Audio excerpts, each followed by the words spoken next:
Welcome to Lynn Cullen Live at pghcitypaper.com. Email your questions and comments to Lynn at pghcitypaper.com. Oh boy, hello there and a welcome and all that kind of stuff. It's a beautiful Wednesday in September. September 3rd, in fact. And geez, I happened to turn on I think it was CNN. And the president was speaking in Estonia, and I swear what he was saying catapulted me back probably 30, 40 years into the Cold War. It's amazing, really, that Russia, under Putin, has become again this bellicose. Uh-oh. I felt that coming. Hang on. Bellicose, paranoid, and troublesome. Hardly even makes the list. But it's like Russia's like a basket case. It's a nation and a people that throughout history, you can go back to when there were czars, you can go to when there were commies, you can go to when there were whatever it is they've got there now. And it is a constant of corruption and misery, and they're dysfunctional. Really dysfunctional. And, it's like living in a house with somebody who's not quite right, and they disrupt the entire house, even if everybody else is sort of managing to get along, kind of, sort of. It's really something.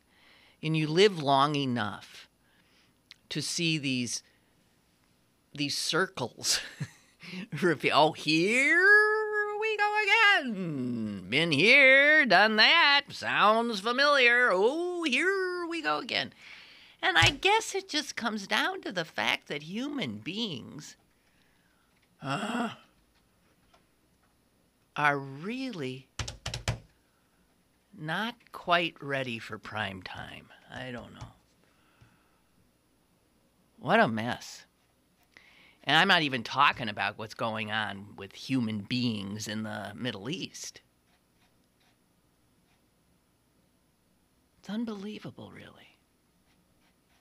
The ugliness, the viciousness, the grabbing at. All of this stuff that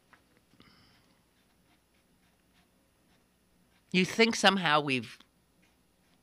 Oh, never mind. Shut up, Cullen. Never mind. I mean, this sounds like some pathetic... I don't know. I give up. I do. All right, I got a few things here. By the way, we got some good shows coming up. I have been busy as a bee booking people that you will find incredibly interesting. I'm in touch with the former police chief of Madison, Wisconsin, David Cooper, and he's expressed an interest in coming on the show and talking about police. And I'll tell you this about David Cooper. I think the other day, did I mention him the other day, how the police chief of Madison became... Yeah, I was wrong. You know what?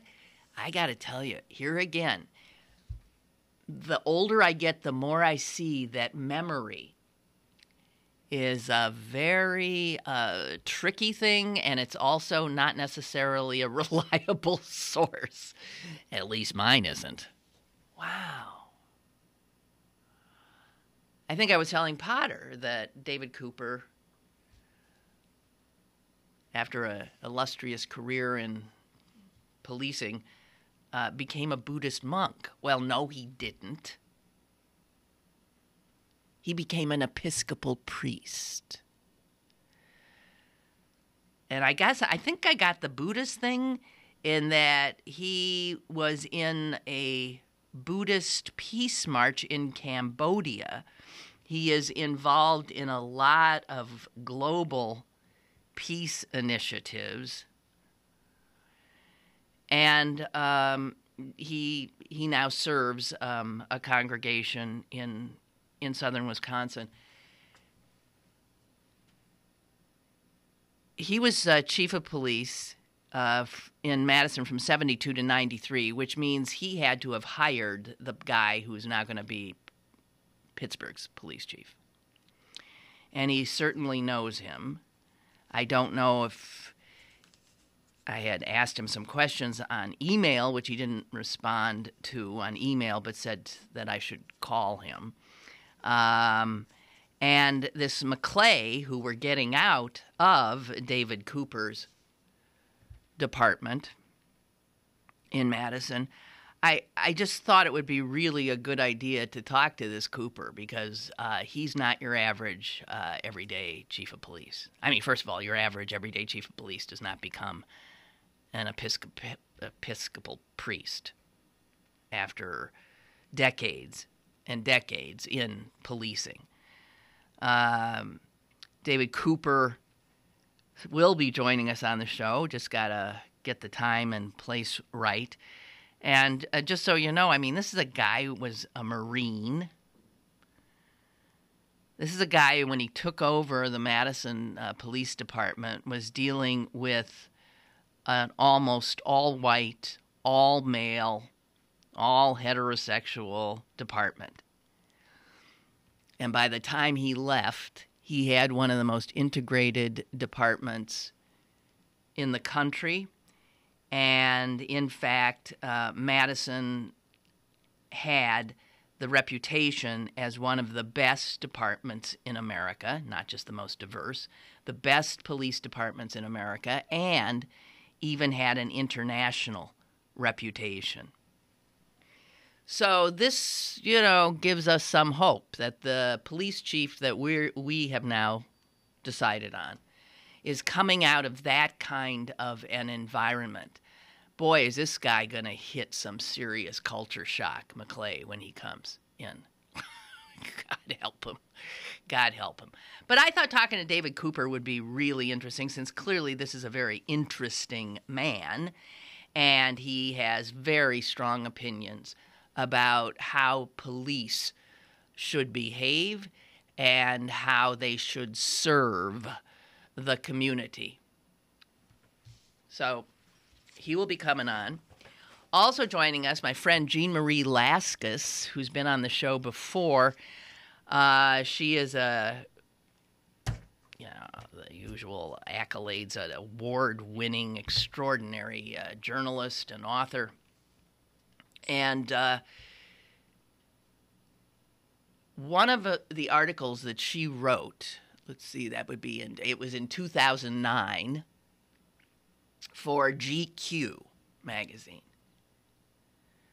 created such a stir that Nightline immediately jumps on it and does this, and this one jumps on it and does that, and blah, blah, blah. And guess what? It's essentially being made into a movie, which will begin shooting in Pittsburgh in October, starring Will Smith. The last time I talked to Jean Marie, I had emailed her, and she had emailed back that she was in L.A. dealing with this Hollywood stuff. And then I said, oh, my God, geez, that's unbelievable that, you do an article on the article she wrote and the character Will Smith will be playing is a guy who was an assistant to Cyril Wecht in the coroner's office or medical examiner's office. It might have been then. And this guy was an African-born guy who was at heart a scientist and a researcher. And the story's about him. And the fact that he happened to be at work when a body was brought in for an autopsy.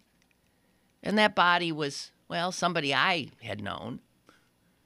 Somebody you knew. Maybe not personally. But that body was the body of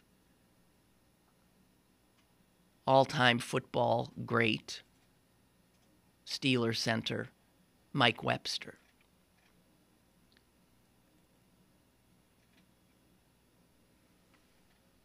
And this guy started looking at Webster's brain. And then he went to Cyril and he said, I want to do more on this. Will you give me permission to do more than we are asked to do? I mean, we know what caused his death, but I want to work with this brain. And that is what this guy right down the street here at the county morgue, working on Mike Webster's brain, doggedly, is the person who literally discovered an entirely new condition, often fatal, which was caused quite clearly by playing football. And the movie and her article goes into how the NFL tried to marginalize this guy, shut him up, drown him out, absolutely refused to acknowledge that there was any correlation between Mike Webster's death or any of the other deaths that started piling up and the brains that started piling up on this guy's work table. It's an amazing story. It's an amazing story on so many levels. So we got to have Jean Marie on, and she's going to be coming on at the end of the month. And that'll be fascinating. The story's beyond belief. I mean, you read the story, and you know that it'll be a movie. There's no way. I said to her, well, you wrote the movie for him. I mean, the story reads like an incredible movie. And so it will be, I hope, if done right. Okay, so those are two really interesting things that are coming up on the show. You'll hear it here and nowhere else.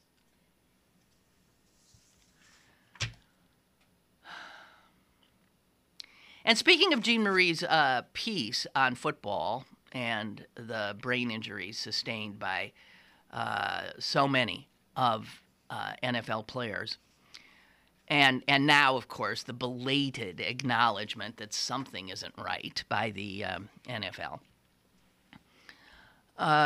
There was an article, I think, in Esquire just the other day, written by Tom Junot, who happens to be I think a friend of Jean Marie's, who's also a great writer.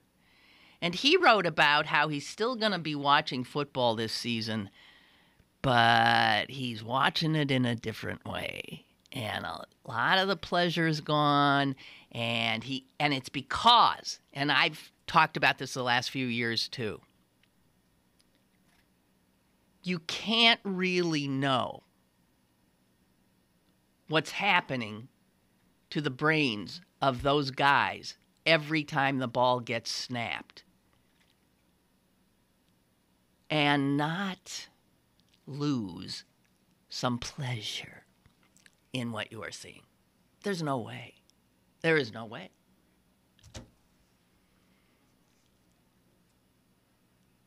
But we'll talk about it. It brings up so many issues. The fact is that these helmets that they wear now do not in any way, shape, or form protect their brains.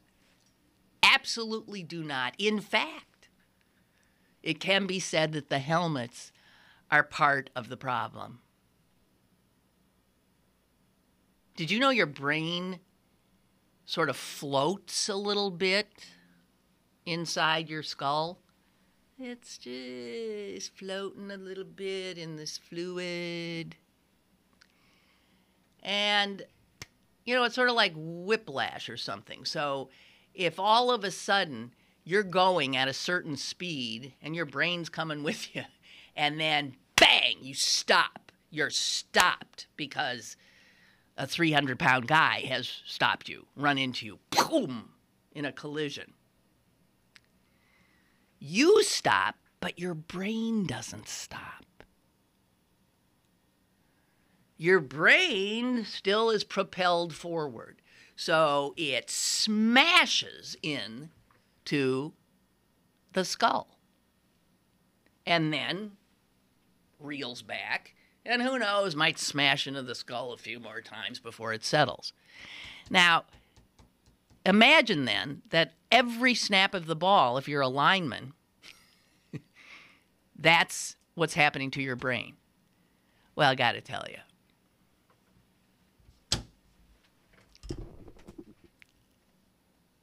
We're killing these guys. And yet there will be.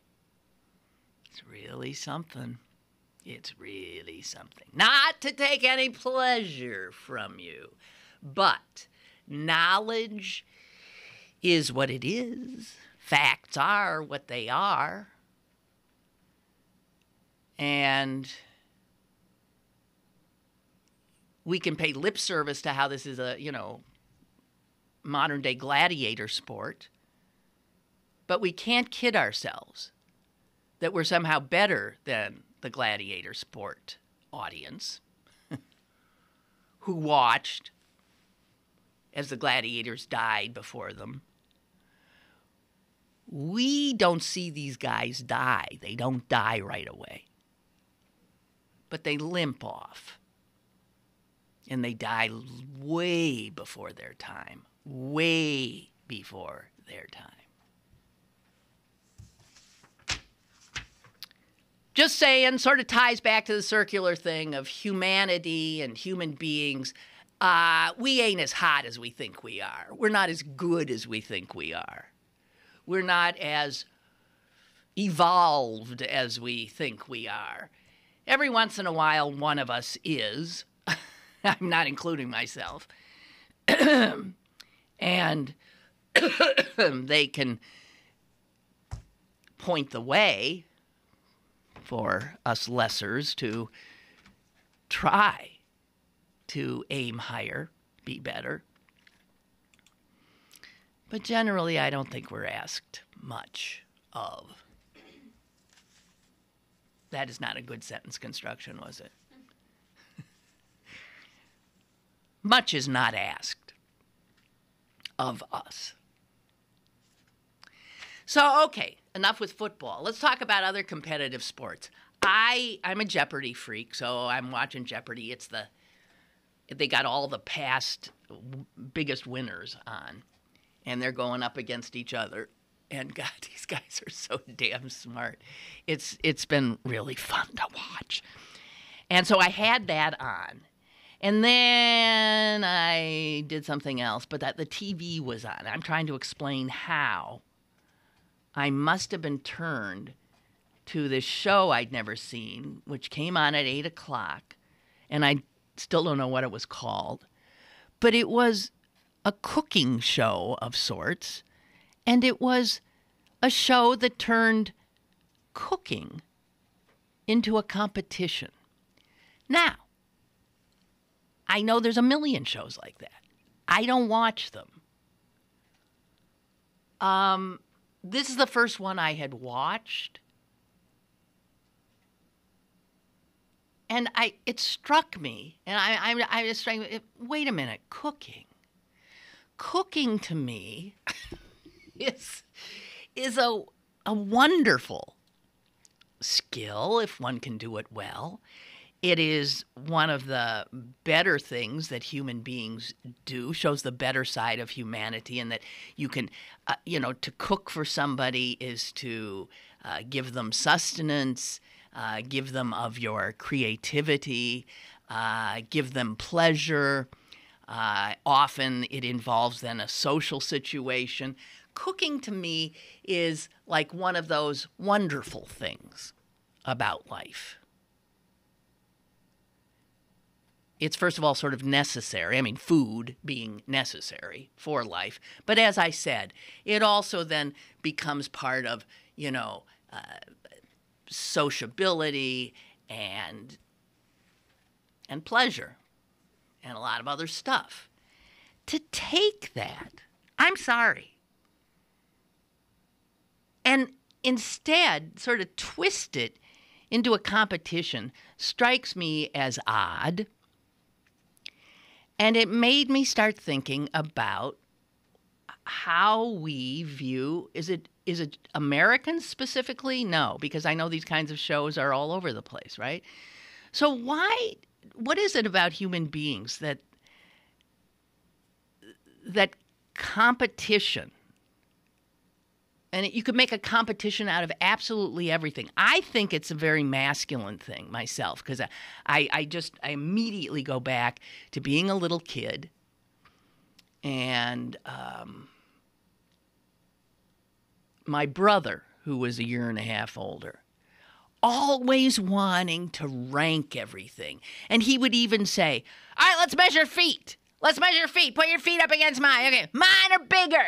Everything was always, let's measure feet. Let's do this. Let's measure that. Who's on top? Who's on this? And I really think that is, the more I've lived, I think that's a way that males order their world. And I'm not saying women aren't competitive, because God knows some of the most competitive people I know are women. But I think I am not by nature, I love to win, but I hate that everything has to be competitive now. Everything. If you think of all the crap on television, much of it is turning things that have nothing to do really with sport into sport. A winner, a loser. Why? What is it with us that that's what we like? I'm not necessarily saying it's wrong. It strikes me as, to my sensibility, it's a little off. It's just off. But I'm probably wrong, because these are the popular shows now.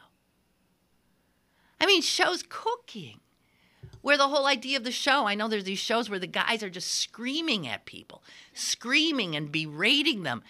It's cooking. I mean, okay, so now we have competitive cooking, and it's one of the, it used to be we had like, TV goes in cycles, so there was a time when everything was a hospital set doctor show, or then they go into the attorney shows, and then we had, God, heaven knows, Wild Wild West stuff. And these things, sort of come and go. And now we're into this, everything is a competition. Everything has to be made into some sort of cutthroat, you lose, I win.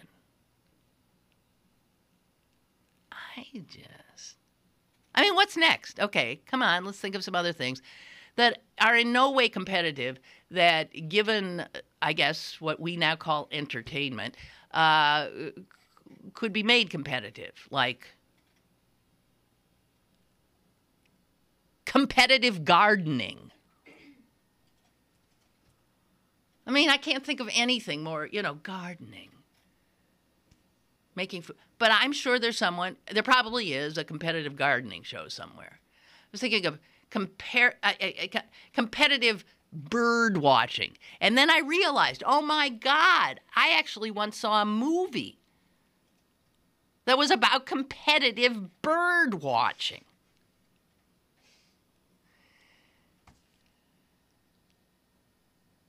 Is there anything that is not competitive anymore? I would hope. I would hope. Well, at least you don't damage your brain doing competitive cooking, I guess, as far as I know. Yeah, it is one of those shows where I'm just yapping. It's the way it is. And I think I might, hang on here, take a little bit of a break. If we can, we can.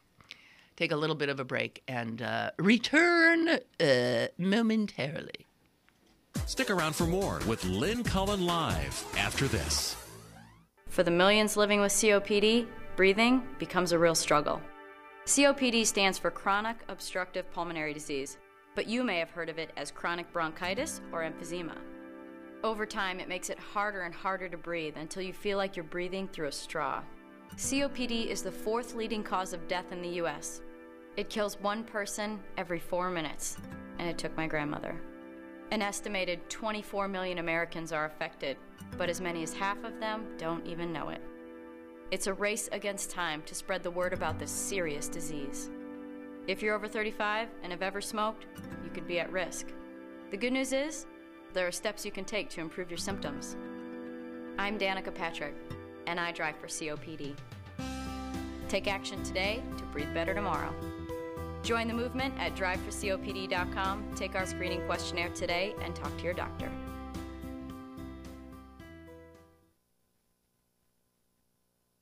Download the CP Haps app to find out what's happening in Pittsburgh. It's the fun and free app that puts the most popular events at your fingertips. Text EVENTS to 77948 to download now. Available on the App Store and Google Play. Brought to you by Pittsburgh City Paper. You're listening to Lynn Cullen Live at pghcitypaper.com. Once again, here's Lynn Cullen.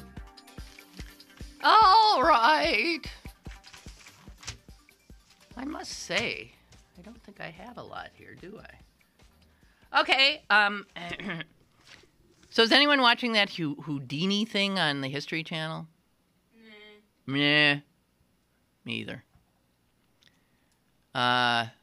Starring Adrian Brody as Houdini. Nah. I read a review, and somebody said that he's amazing, and so are a lot of the other actors, but that the script is... That's what I heard. And then I came upon this piece that's written by the guy who wrote the screenplay. And what's so funny about it is quite clearly he doesn't like the movie. He didn't like the series either. It's 4 hours. It's 2 nights, 2 hours piece. He doesn't like it either. And it's so funny to see that he's being blamed for why it ain't great. And then he says things like this. There is always a gap between the imagination of the screenwriter, that's me, and the finished film. So he's blaming it on actors, directors, who knows what. He said once the Irish playwright John Synge was asked what he felt when he watched one of his plays being done on stage, and Synge said, "I sit in my box and curse the actors." And so this guy is, I guess, blaming everybody else. Unbelievable. And here's the other thing. Houdini, was he was a little guy.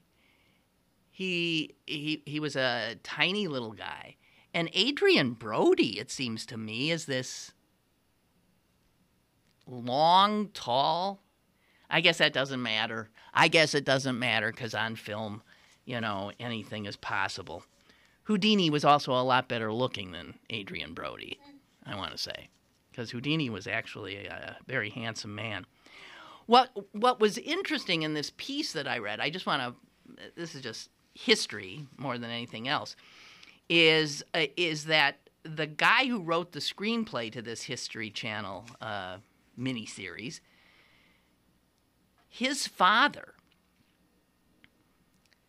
who was a New York psychoanalyst, had actually written a book about Houdini. And he also wrote about, this psychoanalyst, the screenwriter's father, was very, very interested in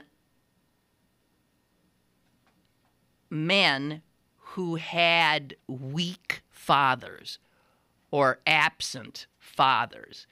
And he did a lot of writing about those men, often extremely, obviously successful men. He wasn't writing about John Doe down the street. He wrote about Houdini. He wrote about the great novelist Joseph Conrad, whose father had disappeared on him. He wrote about, I never knew how to pronounce this guy's name, who wrote The Little Prince. Oh, yeah. Do you know how to? Right? Yeah, you know, it's a very, very odd name. Antoine de Saint-Exupéry? I don't know. Anyway. And apparently he also had a pretty much nothing father. And so from a psychoanalyst point of view, his father had written that what drove Houdini was to be the man that he felt his failed father was not. So to continue upping the challenge to his masculinity and ability. Who knows? But it's interesting to note that the guy who ends up writing this screenplay for the History Channel miniseries comes from a family that has been fascinated by Houdini, and in part from a psychoanalytic father who was fascinated by this guy whose name was Eric Weiss.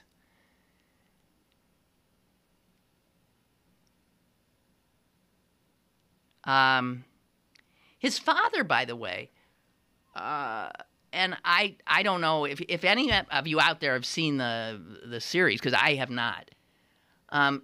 All I knew was that Houdini came from where I came from, and he was while he was born in Hungary, his family ended up in Appleton, Wisconsin, which is a little less than 30 miles south of Green Bay, Wisconsin. And first of all, to be a Jew in Appleton, Wisconsin, is to be very much of an outsider. His father was a rabbi, apparently. And if you're a rabbi serving the Jews of Appleton, Wisconsin, I mean, odds are, you're not there aren't any to serve. I don't know if his father, it says here that he was a failed rabbi who wound up working in a sweatshop on the Lower East Side. Just a trajectory that was just down, down, down. And Houdini was shamed in many ways by that.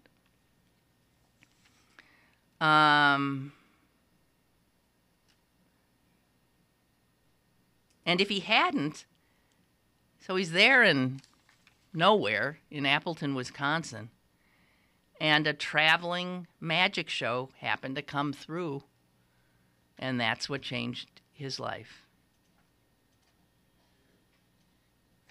But I just came upon that stuff, and I found it fascinating, and I just love, when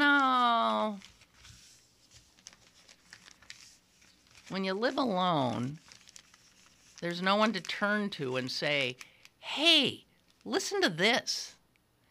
And so you guys end up on the receiving end of my, hey, listen to this, when I've been reading. And heaven knows I'm reading a lot. All righty, what else we got here? I've given up sort of reading about Obama and the criticism of him. I mean, it reminds me of that old Marx Brothers song, whatever it is, I'm against it. Because it is so clear that, the guy, he could come up with the cure for cancer, and he would be roundly criticized. There's nothing he can do. And this idiotic pair of John McCain and Lindsey Graham, who never, tell me if you can think of one time when there was some kind of international outrage. I mean, of course you can. Just look at yesterday's paper. Anytime there is an outrage, those two can be you can be absolutely certain that they will pop up and start excoriating Obama for not going to war. Didn't they call for us to be involved in? I mean, think of if we had, John McCain as a president. Think of that.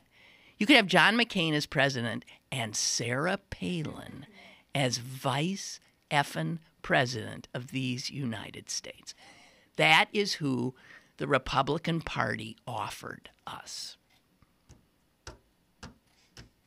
How do you even show your face again? I ask the Republican Party.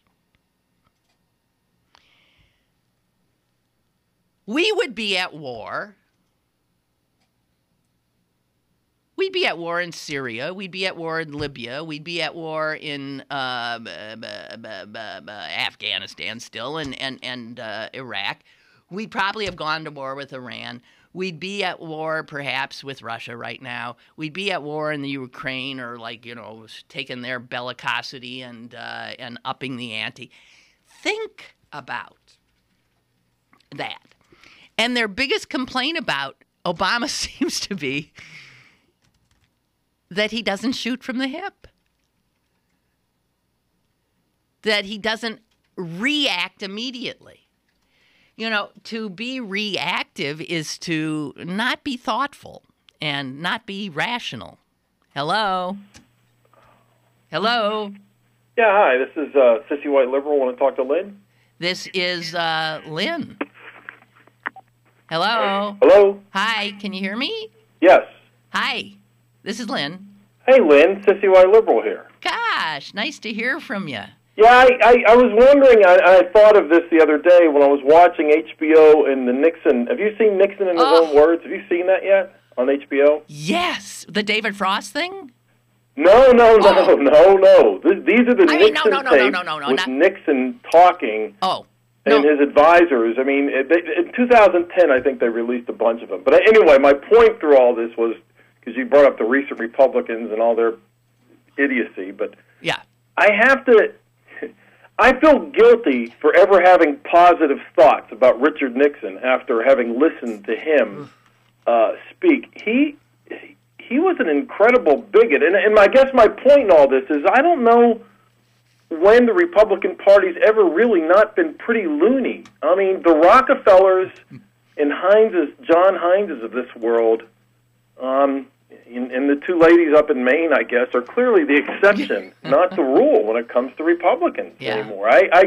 So John McCain and Lindsey Graham and that whole ilk. That's really the way they operate. And watching Nixon kind of, and listening to him talk, listening to the things that he said about Jews, for example, or blacks, or Mexican Americans, or you name it. This guy was sick. And listening to his advisors agreeing with him and kind of, I wouldn't say egging him on necessarily, but they raised no dispute with him whatsoever. I mean, I don't know if he was exclusively surrounded by sycophants or not, but that sure as heck is what it seemed like when you listen to him. And then John Dean apparently wasn't one of those people, I guess, I would say. But, maybe we tend to wax romantic about John Dean now because he's seen the light and he's a relatively normal person after all is said and done. But.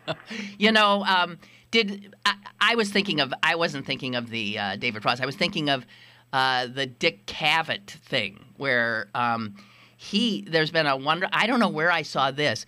Dick Cavett got very involved in Watergate as it was, and there's a compilation of the shows he did surrounding Watergate at the contemporaneously, and they are fascinating. That is fascinating too. Yeah, I recommend that you look that up. On the one you're talking about, the HBO, do you ever hear the Nixon with what's his name? Graham, Billy Graham? No, he doesn't even. And there's only like a little bit of video of Graham walking into Nixon's daughter's wedding. So there's nothing. Why? Because he's off the deep end on that too. Well, no, because those mics picked up Billy Graham being extremely agreeable and amenable to Nixon's anti-Semitism.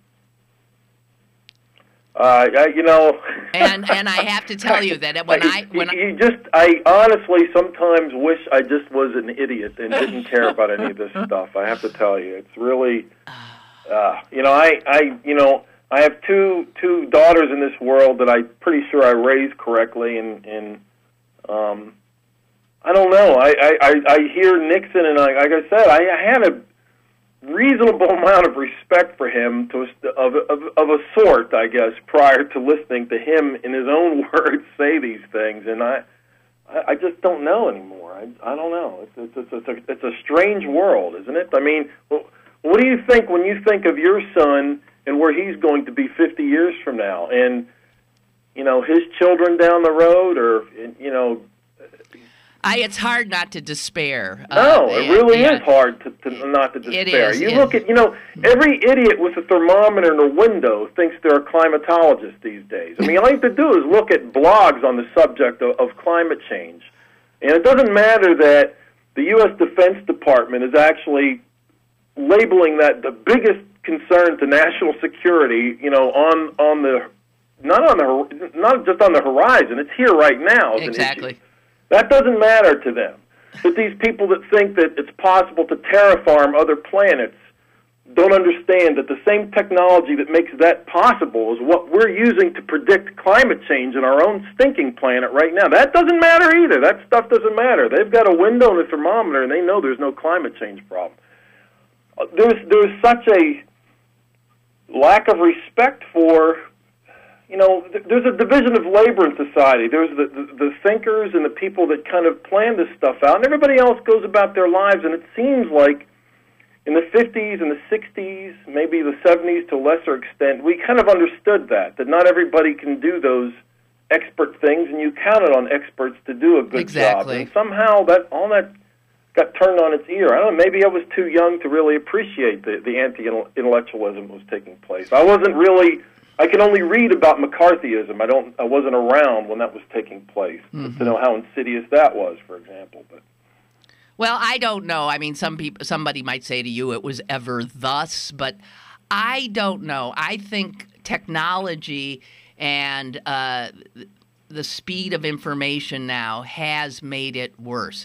And you know what I was thinking the other day? I remember having an argument with this Israeli law professor who was teaching at the University of Michigan for some reason as a visiting professor, and his expertise was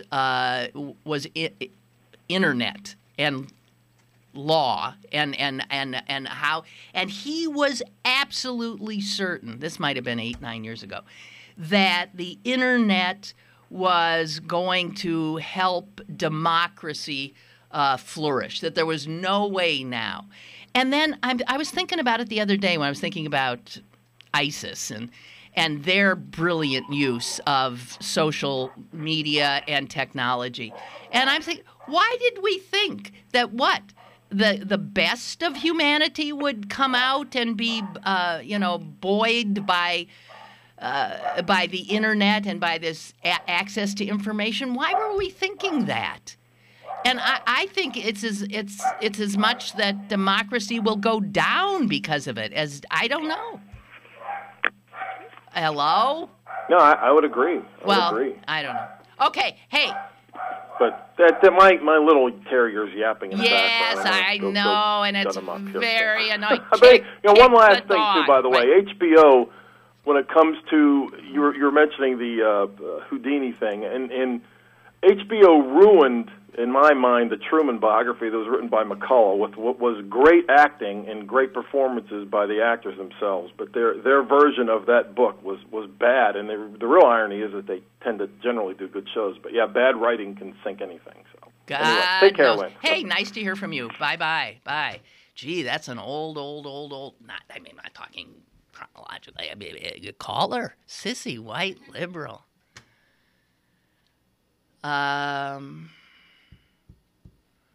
Oh, gosh. I do not know. I was thinking, though, the other day that I had no standing to be arguing with that guy because he knew so much. And I was thinking last night, I think I was right. Hello? Hello. Hi. Hey, I just want to tell you, I called you 3 or 4 times. I couldn't get through. It just rang and rang. I thought I was down the wrong number, and then he got on. I thought, well, it must be working now. So you had a problem there. Or maybe I had a problem on my end. Have no idea. I'm looking at Jess, and she's looking back at me like I don't know. I'm sorry. Here you are. All I just wanted to say is, I don't know if you read this, but did you read the article about the myth of the middle class? I forget who wrote it, but this guy was saying that how we always go back and say, oh, we need these good middle class jobs like we had back. He said that is such a fraud. That it wasn't that many people that had these middle class. Most people in whatever decade you want to talk about after World War II were poor. He said there was only a slice of the American people that were at these jobs that paid real well. He said it's a myth. He said it. I don't know where he got his information, but I could believe it. I do believe when the factories were around, we had more of those good-paying jobs. But it was a small amount of people that were working.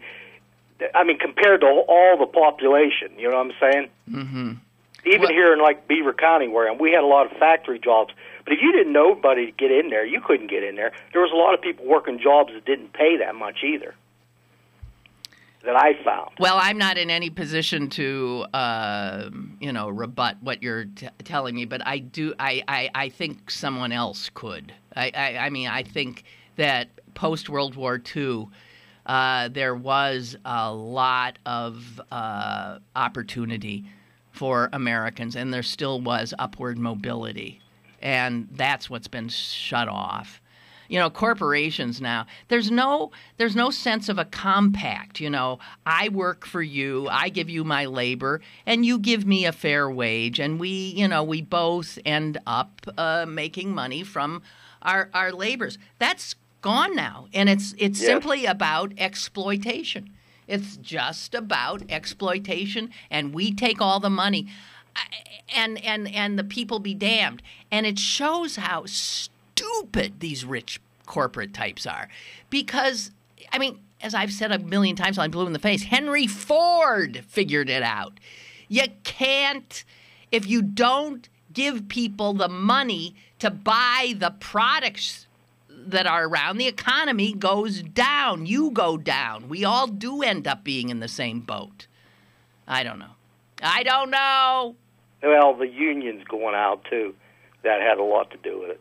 That kept things higher wages. But now that they're non-existent, basically, it's taken a lot out of the country. Well, we were talking yesterday about, gosh, the unions have got to come back. If unions were ever going to come back, they got to come now. Got to come now. What is wrong with Americans? Have we just been beaten into who knows? Who knows? I don't know. Okay, thank you. Thank you. I had just started reading a very long piece on Central African Republic. This is one of those places that we know nothing about, that is a nightmare, and the people living in it are living in hell. And this piece is an effort to explain, here's this one place that we pay no attention to, and here's what's happened to them. And one of the things I was taken by is that this is a country whose people are used to being mistreated. They're used to it. It didn't matter if it's whoever, their own folks. It doesn't matter if they're the colonialists. It doesn't matter if whatever. They always just sort of rolled with the punches. And their whole sort of ethos was just keep your head down. Just hang in there. Just keep going on. There's nothing else we can do. And it's such a defeatist kind of reality. And it begs, obviously, for them to get more of what they've had. And I was reading this and thinking, how could a people not wake up and see that whatever their ethos, their sort of communal wisdom, which is just keep on going, life is tough, things are hard. And I'm wondering, has this happened to Americans? A little bit, or quite a bit. It'd be coming from a different place, I think, that we don't fight back anymore. God knows we're good about getting mad, and we're good about getting anxious. But I don't know if we're good at assessing responsibility for what's happening. We're very easily misinformed and happily glom on to misinformation. That's another thing about the internet. This allows people of bad intent who are smart about manipulating people's emotions to reach people they never, ever could have before. If you had given Adolf Hitler and his brilliant propagandists the internet, could have been worse. Hard to imagine. Could have been worse. But I'm wondering if we're not. Americans have lost a sense of that they've got skin in the game. There's a defeatist aspect to the American psyche now. And reading about the Central African Republic tells me that a defeatist mindset in a population becomes a self-fulfilling prophecy.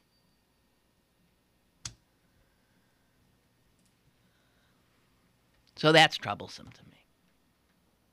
Truly. Oh my God, can somebody think of something positive to say? Seriously. I might have to take a walk in a park today. I might have to go over to Phipps and wander amidst the glory of flowers and nature.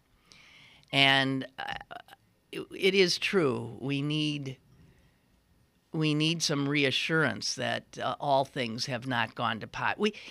And please understand that I'm part of this in that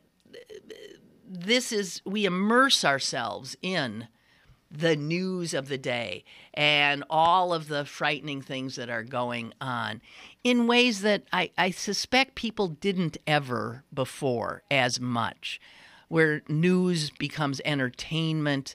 And again, this, even in the choosing of our leadership of our country, becomes yet another nasty reality show. It's all just who's on top, never about what policies are or what would somebody do. We are so ill-served by our institutions, by government, by media. It is true.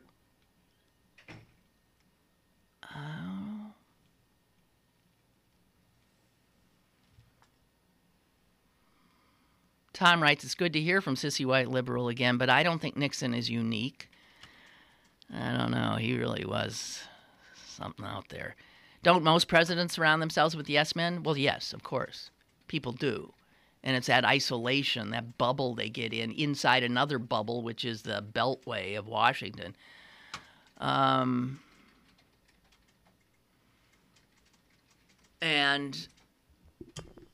Obama doesn't like any of it, you can tell. So he's just this thinker. He's a thinker that somehow found himself in the midst of this. God. Awful, rotting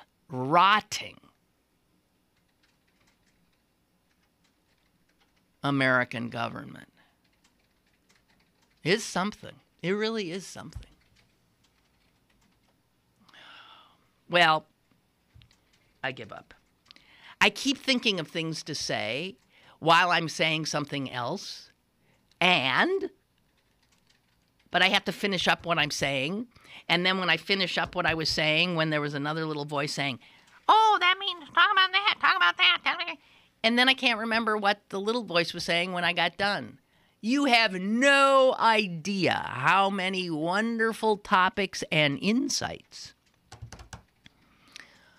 we have all been deprived of today because of my inability to hold two thoughts in my head at the same time. It's disconcerting. So anyway, I think that's pretty much it. I don't have anything else except to go shoot myself. What the hell? What? Be positive? How can you listen to this and be positive? Something. Huh? Just something. It's really, it is. Did the Pirates are not winning. The Pirates have lost 2 in St. Louis. The Brewers are falling apart too, and the goddamn Cardinals. I'm so sick of them. So there's nothing. No, we're doomed. We're doomed. We might not even get a wild card spot. Baseball. Look it up, actually, because people are not dying out there. There are lots of old baseball players, and they still have their marbles. They haven't gone insane. Seriously. That is America's game and should be. Football, guys, I don't think, well, too big to fail, too big to fail. That's true. Too big to fail. You get powerful enough, you get to be the biggest, baddest entertainment in an entertainment-besotted culture, and it doesn't matter if you're sacrificing young men left, right, and then some. Too big to fail. All right. I'm out of here. I am so out of here. Sokolowski's on tomorrow. We're going to think of something very light to talk about because I can't do this. I can't do this. I can't. This is bad. Bad! Bad! What was that? I don't know. Sounded a little like, meh, meh. And we, a bunch of sheep, to the slaughter. Meh, meh. Jess is over there thinking, I think she's finally lost her mind. All right. I shall sheepishly take my leave. I will. And I'll regret having done this program today. I will. And if it makes you feel any better, I will beat myself up about the program today. I will. But I'll rise and come back tomorrow and try all over again.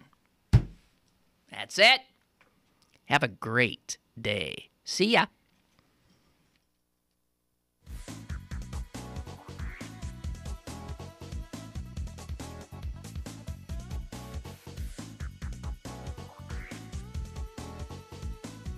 Lynn Cullen Live, Monday through Friday from 10 a.m. to 11 a.m. and archived at pghcitypaper.com. The opinions expressed on Lynn Cullen Live are those of the host and do not necessarily reflect the viewpoints of Pittsburgh City Paper, Steel City Media, and its advertisers.